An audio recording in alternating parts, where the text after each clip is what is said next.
পরীক্ষা যদি জুনের 7 তারিখে না হয় 27 তারিখে হইতো, 20 দিনে কি চেঞ্জ হইতো? কিছুই না। 20 দিনে হয়তো এক্সট্রা পড়তাম, 20 দিনে 10 ঘন্টা করে 200 ঘন্টা পড়তাম। সেই 200 ঘন্টা আমি আজকে থেকে বের করব।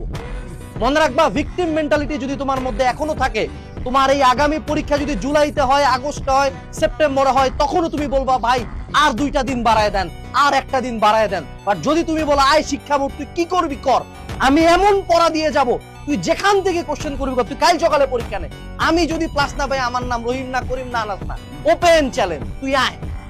You need that mentality. Already অনেক ভাঙ্গে পড়ছো, ভয় সবারই লাগতেছে। মনে রাখবা, একটা চ্যাম্পিয়ন আর একটা কাপুরুষের মধ্যে ডিফারেন্স কোথায়? দুইজনেরই ভয় লাগে, দুইজনেরই ফাটে, দুইজনেরই কাজ করার আগে হেচকেচ লাগে যে না হবে কিনা। বাট যে চ্যাম্পিয়ন সে সবকিছু সত্ত্বেও আগায় যায়, হি অর শি স্টার্টস।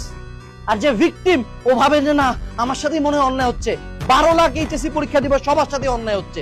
তো এই 12 লাখের মধ্যেও জিপে 5 পাবে না, এই 12 লাখের মধ্যে বুয়েটে চান্স পাবে না, এই 12 লাখের মধ্যে ঢাবিতে চান্স পাবে না, এই 12 লাখের মধ্যে মেডিকেল থাকবে না। তো আমি কেন কষ্ট পাচ্ছি? আমি পাবো না কেন? আমার মধ্যে কি কমতি? আমি আগে যে পাপ করি না কেন, আগামী 60টা দিন তোমার লাইফের বেস্ট কামব্যাক দিতে হবে। তোমার লাইফের বেস্ট কামব্যাক দেওয়ার ইচ এন্ড এভরি ডিটেইলস আমি বলবো, বাট আমার কথায় কোনো যায় আসে না, কারণ এরকম হাজারটা ভিডিও তুমি দেখছো। মেক শিওর এই ভিডিওটা তোমার লাস্ট হয়। মেক শিওর তুমি যাতে নিজের বেস্ট আগামী 60 দিন দাও। এই কান্ট্রি তোমার প্রতি কখনো সফট ছিল না, আগামীতেও কখনো হবে না। So turn off victim mentality first, then আমরা ভিডিওতে চলে যাব। ভাঙ্গে পড়িও না, উঠো। যারা ভিডিও